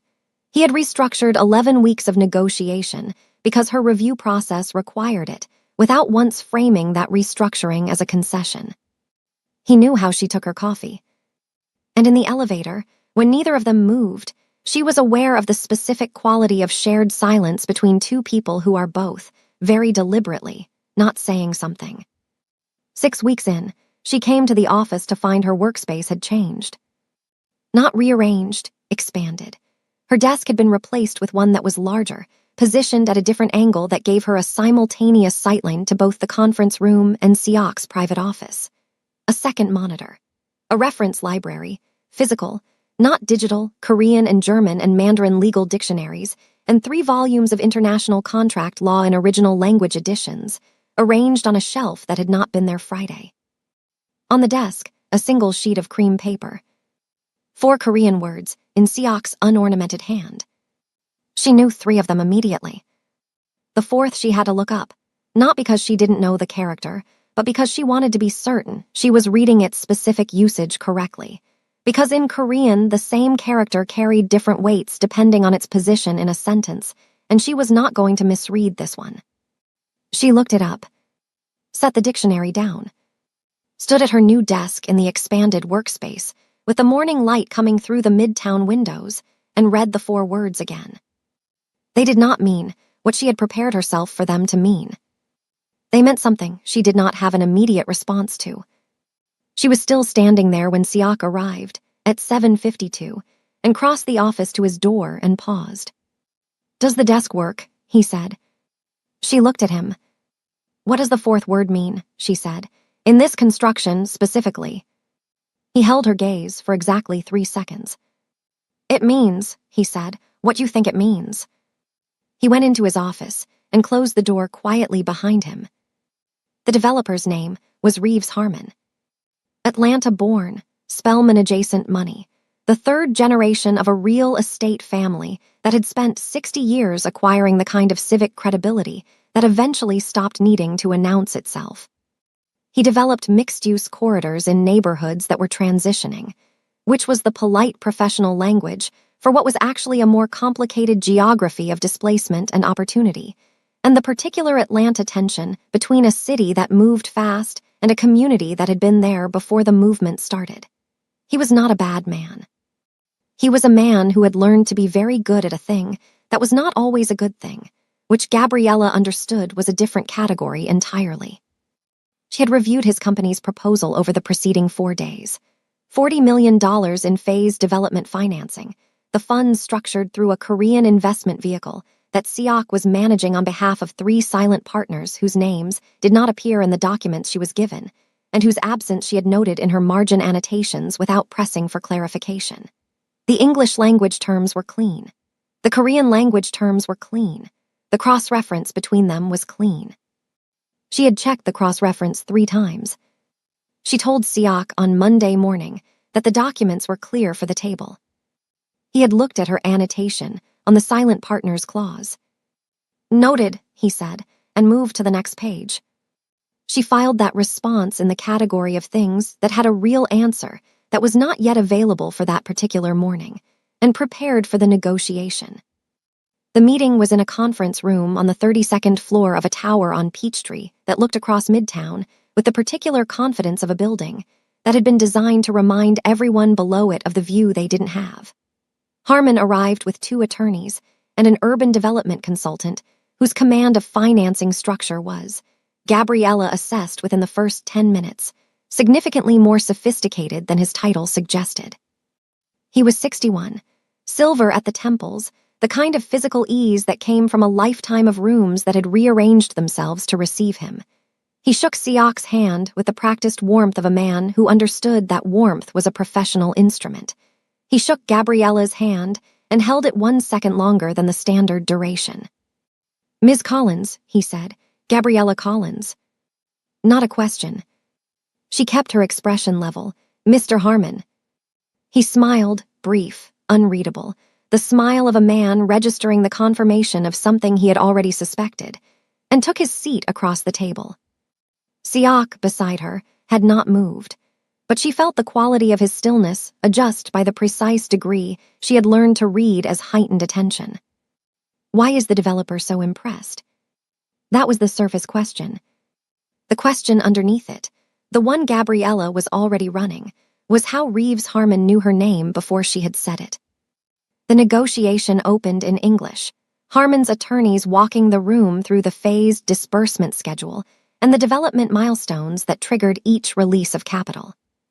Gabriella worked in the register she had found in the Tokyo meeting, not mechanical interpretation, but something more precise, translating the intent and weight of each position rather than simply its content, so that what Siak received was not a transcript, but a complete picture of what was actually being proposed underneath the language in which it was being proposed.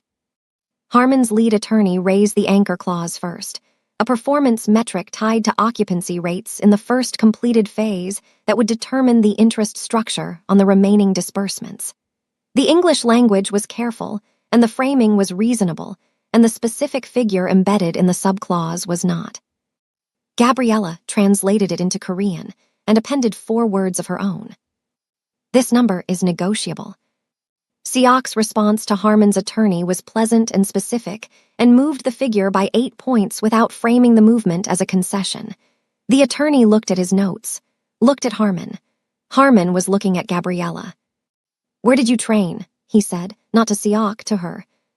"Spelman undergraduate," she said. "Georgetown certification." He nodded slowly. "I know your work," he said. "Not recent work, earlier, the consulate contracts, the Meridian Group arbitration in 2020. A pause. "You were very good." "I still am," she said. The room held that for a moment. Harmon almost smiled again. This time it reached his eyes. The negotiation ran 4 hours and 40 minutes. By the second hour, Harmon's consultant had abandoned the prepared document structure entirely and was engaging directly with Gabriella's translations, occasionally asking her to slow a specific rendering so he could capture the Korean legal phrasing in his notes. By the third hour, one of Harmon's attorneys had directed 2 questions at her rather than at Siak, and she had answered them, checking with Siak by eye before each response and receiving the slight nod that had become their shorthand for yes, that falls within your authority to address. The shorthand had developed without discussion. She had noticed it developing. She had not stopped it. At the 4-hour mark, a structural disagreement emerged over the liability distribution in the event of a planning authority delay, a scenario Harmon's team considered remote and Siak's documents treated as a primary risk category, which Gabriella had flagged in her pre-meeting review as the most likely point of friction. She had prepared 3 alternative framings of Siak's position, each calibrated to a different response from Harmon's side. She used the second one. The room moved through the disagreement in 11 minutes. Harmon's consultant set his pen down and looked at her with the expression of someone revising an estimate they had arrived at before the meeting started. "How long have you been working with Mr. Siak?" he said. 6 weeks, she said. He looked at Siak. "You restructured your entire negotiation process in 6 weeks." Siak looked at Harmon steadily. "I found someone worth restructuring it for." What is Siak hiding? Not from Harmon. From her. The documents were initialed at 5:47. Harmon's team gathered their materials with the particular efficiency of people who had gotten what they came for and understood the meeting was complete. Harmon himself was the last to stand. He buttoned his jacket, looked across the table at Gabriella, and said, in the tone of a man making an observation rather than a compliment, which she found she preferred, "The Meridian arbitration. The mistranslation that collapsed the original mediation." "That wasn't your work." "No," she said, "it wasn't." "I know whose it was," he said. The room had mostly cleared. Siak's attorney was at the far end of the table consolidating documents. Harmon's remaining team was at the door. "Callum Rendell is in Atlanta," Harmon said, quietly, specifically, the statement of a man delivering information he has decided the recipient needs to have. "He has been for approximately 3 weeks. He is working as a contract interpreter for a firm in Buckhead that I will not name in this room. He held her gaze. I thought you should know. He picked up his briefcase. Good meeting, Ms. Collins, he said, and left. The room was quiet for 30 seconds after the door closed. Gabriella sat at the conference table with her notepad open to a page of margin annotations and felt the specific cold that moved through her chest when Callum's name occupied the same physical space she was standing in. She had managed, for 6 weeks, to keep him in the territory of the past, not resolved, not finished, but contained, the way you contain something you do not yet have the resources to fully address. Buckhead. 3 weeks. She became aware that Siak had not moved. He was at the far end of the table, standing, the initial documents in front of him, watching her with the quality of attention that she had come to understand meant he had something to say and was determining the correct moment to say it. You knew, she said. Not an accusation, a reading. The same way she read language, not from a single sign, but from the accumulation of small details that individually meant nothing and together meant a complete picture. The annotation he had looked at on Monday morning. The silent partners whose names were absent from the documents. The fact that Harmon had known her name before she introduced herself, which meant someone had mentioned it, and the only person in the geometry of this meeting with reason to mention Gabriella Collins to Reeves Harmon in advance was the man sitting across the table from her right now. Siak set the documents down. I knew Rendell was in the city, he said. I did not know he was at the firm Harmon referenced. I learned that this morning. This morning, she said, before the meeting. Yes. And you didn't tell me, before I walked into a 4-hour negotiation. The quality of his stillness had shifted into something she had not seen before, not discomfort exactly, but the particular composure of a man who has made a decision he stands behind and is prepared to account for it honestly, regardless of the cost of the accounting. I did not want the information to change how you performed in this room, he said. I needed you to know after, not before. Is the past coming back? It was already back. It had been in the city for 3 weeks, working 2 streets from the Alderaan, and the man across this conference table had known it and said nothing.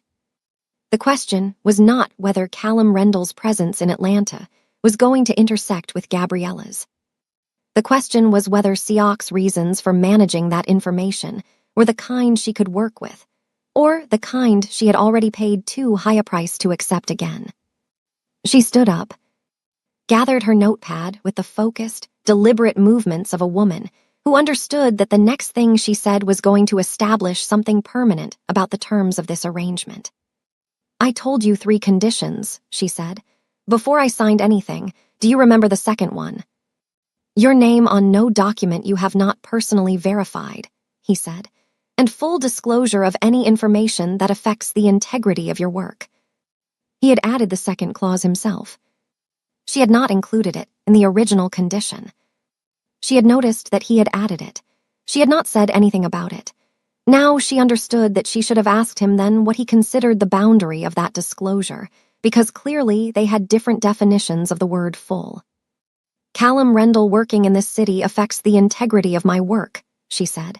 It affects my safety, my professional reinstatement, and my ability to be in any room in this city without the question of his proximity being a factor I'm managing blind.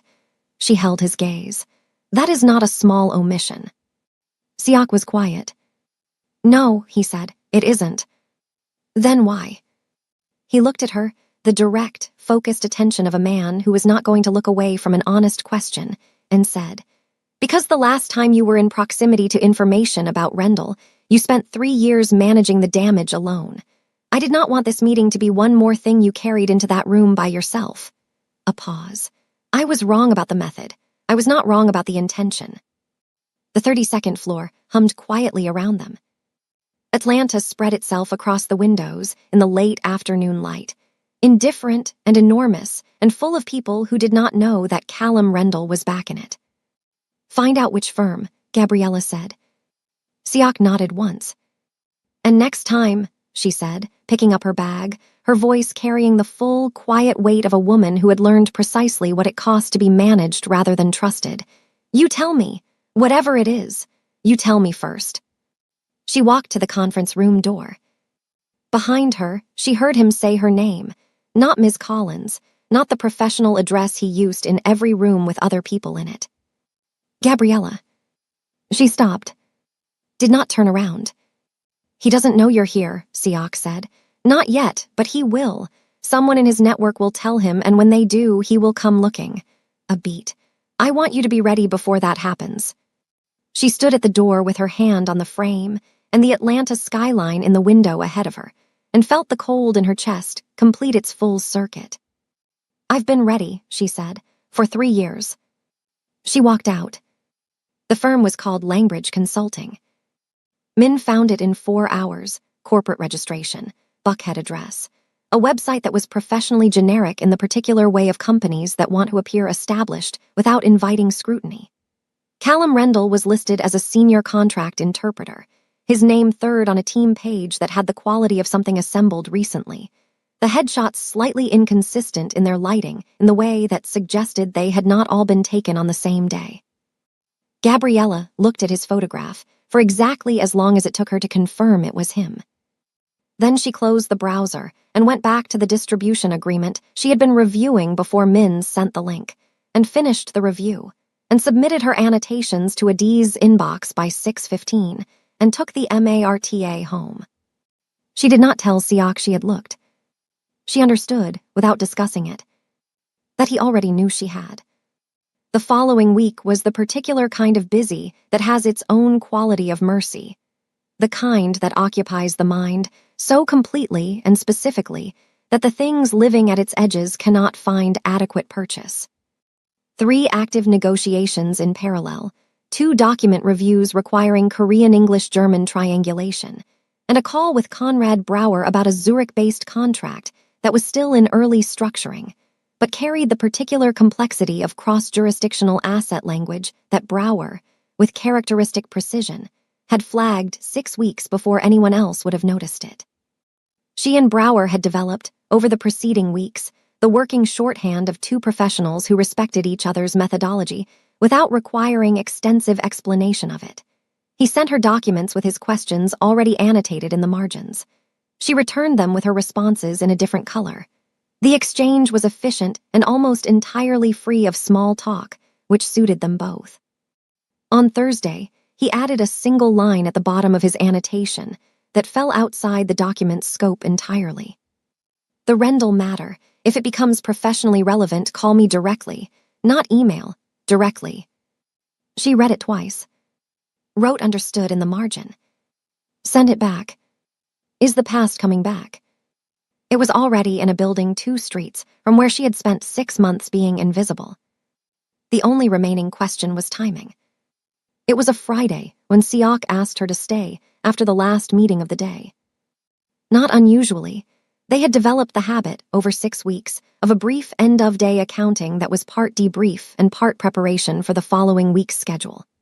It was efficient and had evolved naturally out of the structure of the work, and Gabriella had noted its evolution with the same careful attention she brought to everything in this office without attaching more meaning to it than the evidence supported. She was at her desk completing the final annotations on the Zurich document when Min left at 6:30 with his coat and his characteristic single nod in her direction. Adiz had gone at 6. Kwon remained at the building entrance, as he always did until Siak left the floor, and would remain there regardless of how long the evening extended. At 6:52, Siak came to the doorway of her workspace. He was still in his jacket, which was unusual for this hour. By the end of a Friday, the jacket was typically on the back of his chair, and he worked in his shirt sleeves with the focused, unhurried energy of someone for whom the end of a formal workday was a calendar notation rather than a lived experience. He had something in his hand. A cream envelope. The same stock as the hand-wool card. The same weight. Unaddressed, unsealed, held at his side with a quality of deliberateness that she recognized immediately. Not the deliberateness of someone who had just picked something up, but of someone who had been holding it for longer than this moment and had decided in this moment that the holding was finished. He crossed the office and set it on her desk. Did not sit down. Did not offer context. She looked at the envelope, looked at him. 4 words, he said, in Korean. Read them when you're ready. He went back to his office. The door, which he typically left open during their end-of-day accounting, closed. What do the words mean? She didn't know yet. She was looking at the envelope. The way you look at something you understand is going to change the specific shape of whatever comes after it, and are taking one final inventory of what exists before. She had learned, in 11 years of professional translation, that language was never simply the sum of its words. Every construction carried the sediment of its context, the register in which it was delivered, the relationship between speaker and recipient, the specific weight that accumulated around certain combinations of meaning over the course of a shared history. The same 4 words could mean entirely different things depending on who said them and to whom and after what. She and Sagung Siok had 7 weeks of shared history. She picked up the envelope. The flap was unsealed, which she understood was deliberate. He had not wanted the opening of it to require effort, had not wanted there to be any physical resistance between her and the words inside, which told her something about the words before she had read them. She removed the card. Cream stock, the same unornamented typeface as the Han-wool card, the same precise spacing. 4 Korean characters, and below them, in smaller text, the same 4 characters rendered in English. She read the Korean first, because she always read the source language first. Then she read the English. "I am afraid of you." She sat very still for a moment.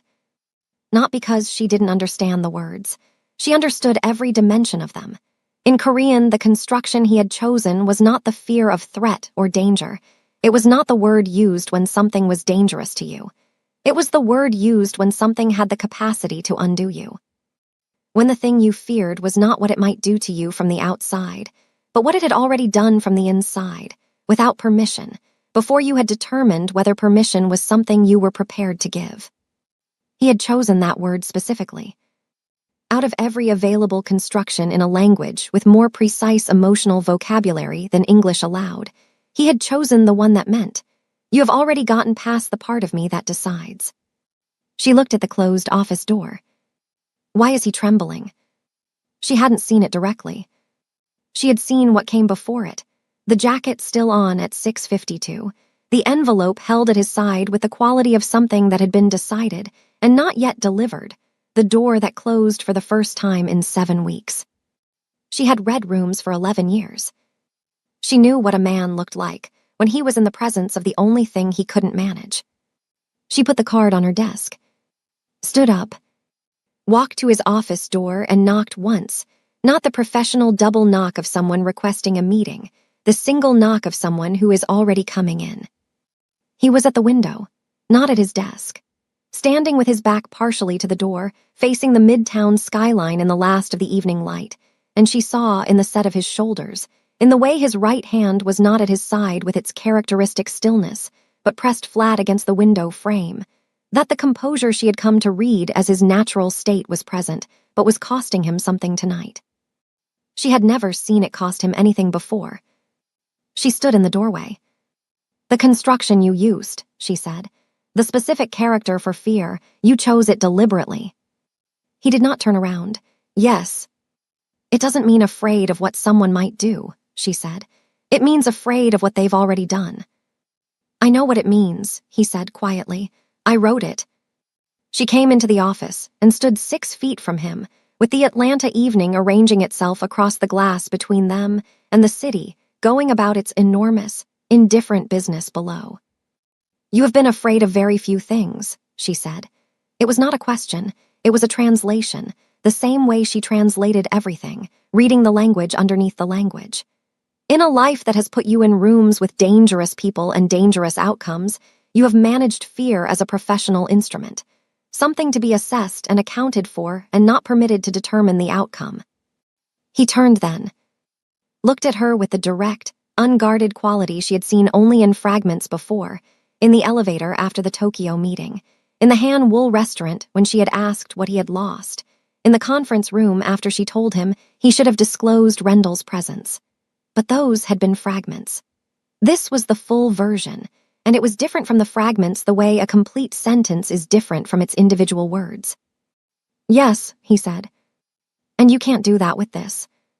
A pause, the length of something being decided. "No," he said, "I can't."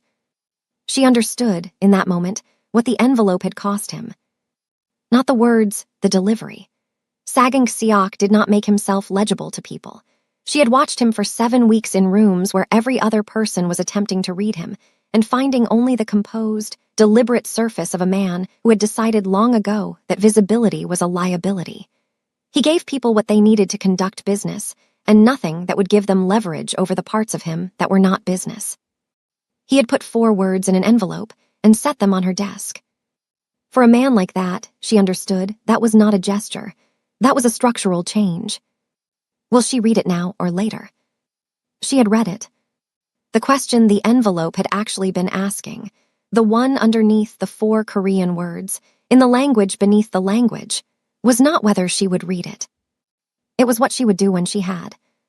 She looked at him across the 6 feet of his office with the city behind him and the envelope on her desk in the other room, and 7 weeks of shared mornings and coffee she hadn't asked for, and a desk that had been replaced without discussion, and a man who stood when she entered rooms, and had put Brower's name on her reinstatement without telling her he was going to. She thought about Callum, about what it had cost her to trust the wrong person completely. She thought about the 30 days written notice clause that she had read 4 times and understood was there specifically so that she would not have to trust without an exit. She thought about the 4th word on the note he had left on her new desk 3 weeks ago, the one she had looked up in the dictionary to be certain, and how he had said it means what you think it means and gone into his office and closed the door, and how she had read the same line of a contract 4 times without retaining a single word. "I need you to understand something," she said. He waited. "The last time I trusted someone in a professional context without reservation," she said, "I lost my license, my firm, my savings, and 3 years of my life to the process of recovering from the trust rather than the work." She held his gaze steadily. "I am not going to do that again, not for any salary, not for any restructured office, not for Yurgashev coffee on a Monday morning." "I know," he said. "And I need you to know that I know the difference between a man who values honesty because it serves his interests and a man who values it because he understands what it costs when it's absent." She paused. "I have been watching you for 7 weeks to determine which one you are." The office was very quiet. "And," he said.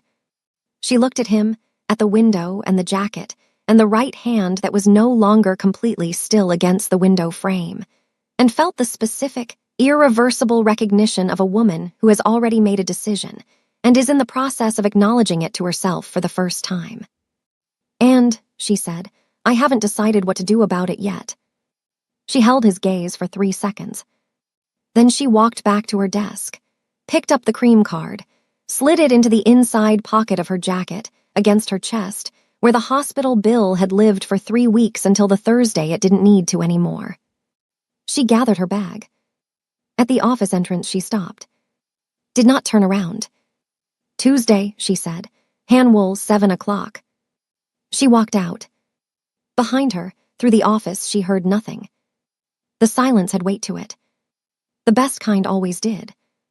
Dorothy Collins had opinions about everything, and expressed them in the particular register of a woman who had worked 2 jobs for 15 years, and had therefore earned the right to say exactly what she meant without the decorative softening that other people sometimes mistook for politeness.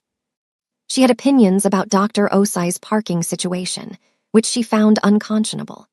She had opinions about the quality of light in her hospital room, which improved significantly when Gabriella brought the lamp from Dorothy's bedroom at home and plugged it in next to the standard issue fluorescent that neither of them acknowledged anymore. She had opinions about the specific brand of tea the floor nurses stocked, about the angle of the television mount, about the novel Gabriella had brought her last Tuesday, which Dorothy had finished in a day and a half and assessed as structurally sound but emotionally timid. What Dorothy had not done, in the 8 weeks since Gabriella started working for Siak, was ask directly about the job. She had asked around it, noted the new coat, noted the quality of focus Gabriella brought to their visits now, present rather than managed, the difference between a daughter who was holding everything together by force of will and one who had found something that was holding some of it for her. Dorothy noted things the way she did everything, completely, without broadcasting the observation, filing it until the correct moment to deploy it arrived. The correct moment arrived on a Wednesday afternoon in the 4th week of October. Gabriella had brought lunch. Real lunch, from the Korean place 2 blocks from the Midtown office that Adiz had introduced her to in the 3rd week, Himul Sunjubu Jjigi, which Dorothy regarded with the focused, open-minded attention she brought to any new experience, tasted, and then looked at Gabriella with an expression that communicated a complete paragraph without using a single word. "Korean food," Dorothy said. "Yes." "From near your office." "Yes." Dorothy took another spoonful, set the container on her tray with the deliberate placement of a woman organizing her thoughts alongside her lunch. "Tell me about him," she said. Gabriella looked up from her own container. "I haven't said anything about a him." "No," Dorothy agreed pleasantly. "You haven't said anything about him, that's how I know." What did Dorothy say? Everything. In the particular way of a woman who had raised Gabriella Collins alone, and therefore knew the precise shape of every silence her daughter used as a substitute for the truth. Gabriella told her. Not everything, not the street in Buckhead or the specifics of what Siok's world looked like from its less navigable edges, but the architecture of it. Han Wool and the cream card and the contract and the coffee and the desk that had been replaced without discussion. The envelope, the 4 words, the way he stood when she entered rooms. Dorothy listened the way she always listened, completely, without interruption, with the particular quality of attention that had made Gabriella, from the time she was a child, feel that what she was saying was the most important thing currently being said anywhere. When Gabriella finished, Dorothy was quiet for a moment. "The man values honesty," she said. "In a world that runs on the opposite. And you're treating that like a complication." "I'm treating it like a data point that requires verification," Gabriella said, "given my history with men I trusted professionally." Dorothy looked at her daughter with the direct, undecorated gaze of a woman who had worked 2 jobs for 15 years and did not have patience for the particular kind of self-protection that disguised itself as wisdom. "Callum Rendell was a thief," she said. "Thieves exist in every industry, in every neighborhood, in every tax bracket. The lesson of Callum Rendell is not that trust is structurally unsound." She picked up her tea. "The lesson of Callum Rendell is that you were not paying attention to what he was showing you because you were paying attention to what he was telling you." A pause. "Are you making that mistake with this man?" Gabriella was quiet. "No," she said. "What is he showing you?" She thought about the desk, the coffee, Brower's name on the reinstatement paperwork, the 30 days written notice clause he had proposed before she asked for it. The way he had said I was wrong about the method with the direct accountability of someone for whom honesty was not a performance but a structural requirement. "That he means what he does," she said, "more than what he says." Dorothy nodded once, with the economy of a woman who has made her point and sees no reason to repeat it. "Your father," she said, shifting in the way she shifted when she was moving toward something she had been carrying for a while, "showed me who he was in the first 6 weeks. I spent the next year waiting for him to become someone different." She set the tea down. "I am not telling you to stop being careful. I am telling you that careful and afraid are not the same thing, and you have been treating them like they are since Callum. That is the habit worth examining." She looked at Gabriella directly, not the man. The conversation stayed with her for 3 days.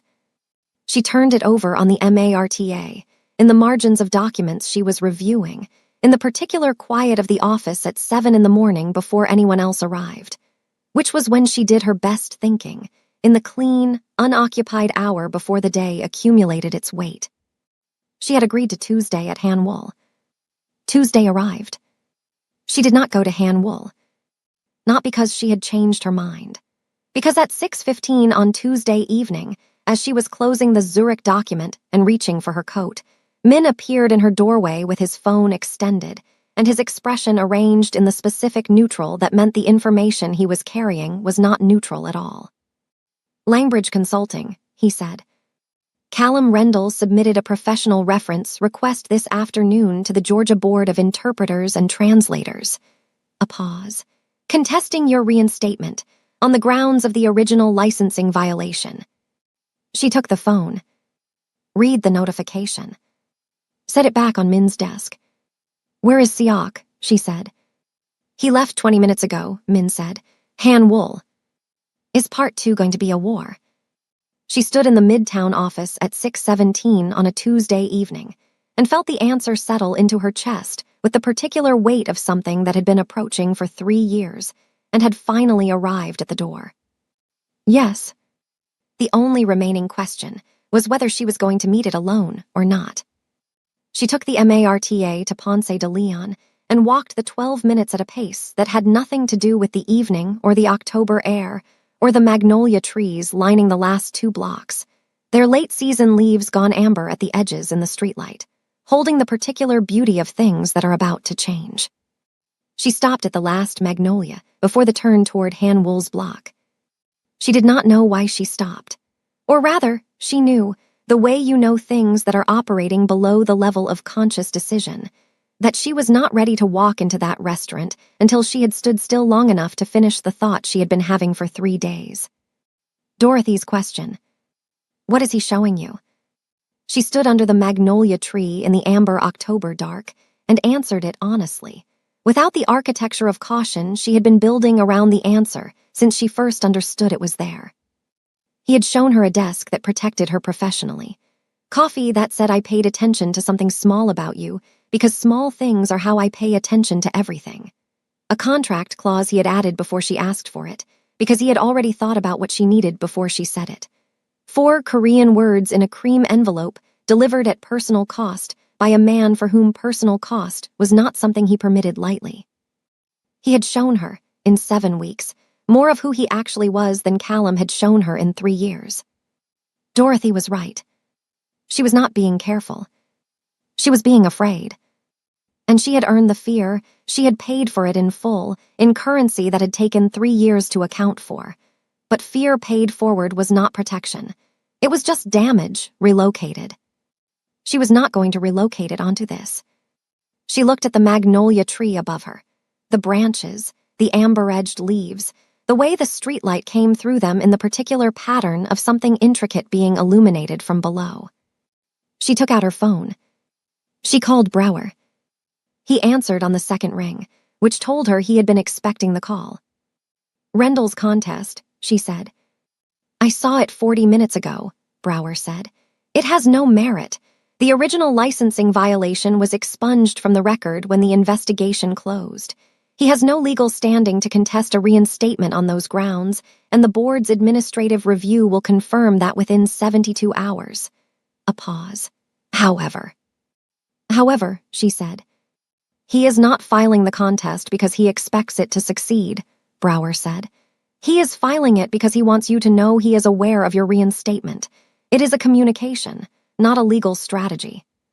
She stood under the magnolia and let that settle. "He wants me to respond," she said. "He wants you to react," Brower said. "Those are different things. I would strongly recommend the former over the latter." Another pause, the length of a man choosing his next words with the precision she had come to rely on. "There is also the question of Langbridge Consulting's current client list. 2 of their active contracts involve parties that Siak's firm has ongoing relationships with. That is not a coincidence, and it did not happen in the last 3 weeks." She was quiet. "He planned this," she said. "He planned the proximity," Brower said.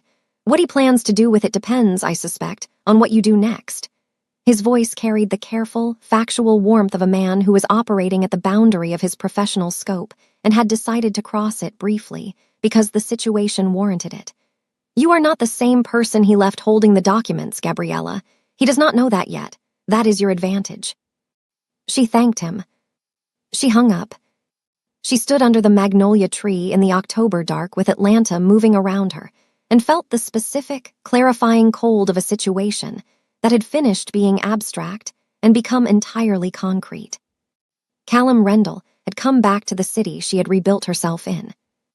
He had positioned himself in the professional network she was re-entering. He had filed a legal contest designed not to succeed, but to announce his presence. He was not finished with her. The question, the only question, the one that everything since the Alderaan had been building toward, was whether she was finished with being the person things happened to. She put her phone in her pocket, walked the last half block to Han Wul's unmarked door, climbed the steps. Siak was at the back table. He was standing when she came into his sightline. She crossed the room and sat down and looked at him across the low-lit table and said, without preamble, without the careful architecture of a woman managing her own disclosure, "Callum Rendell filed a contest against my reinstatement tonight. It has no legal merit. It is a communication. He has positioned himself inside 2 of your active professional networks, and it has been planned for longer than 3 weeks. She held his gaze. I need to know everything you know about how far back this goes. Siak sat down. The almost smile did not appear. What appeared instead was something she had not seen before, the focused, settled quality of a man who had been waiting for a specific conversation and was ready for it in the way that suggested he had been ready for some time. Everything, he said, not a question, a confirmation, the word of a man honoring a specific prior commitment. Everything, she said. He reached into his jacket, set a folder on the table between them, cream-colored, substantial, the kind of thickness that suggested it had been assembled over time rather than quickly. She looked at it, looked at him. How long have you had this? She said. Since before Han Wul, he said. Since before the Alderaan. The room held its quiet around them. The jazz, the 30-year jiggy, the 6 tables and their private conversations, and the unmarked door that kept all of it off every available map. Where are they going next? She opened the folder. And the answer to that question stopped being about a job, or a contract, or 4 Korean words in a cream envelope. It became about what 2 people who had each, in their separate ways, been failed by the world's indifference to honesty were willing to build together in the space that indifference had left. Callum Rendell was in Atlanta. He had a plan. So did Gabriella Collins. And for the first time in 3 years, she was not making it alone. Before we get to what's inside that folder, I want to take some seconds on something that just happened that is more common in real life than most people realize. What Callum Rendell did with that licensing contest has a name. It is called vexatious filing, and it is a documented legal tactic where someone submits a complaint, contest, or claim not because they expect to win, but because the process itself is the weapon. The goal is not a ruling. The goal is to force the target to spend time, money, and emotional resources defending something that was never a real threat. It happens in professional licensing boards, family courts, and corporate disputes every single day. And the people most vulnerable to it are the ones who have already been through one damaging legal process, because they react to the filing as if it carries the same weight as the original. That reaction is exactly what the filer is counting on.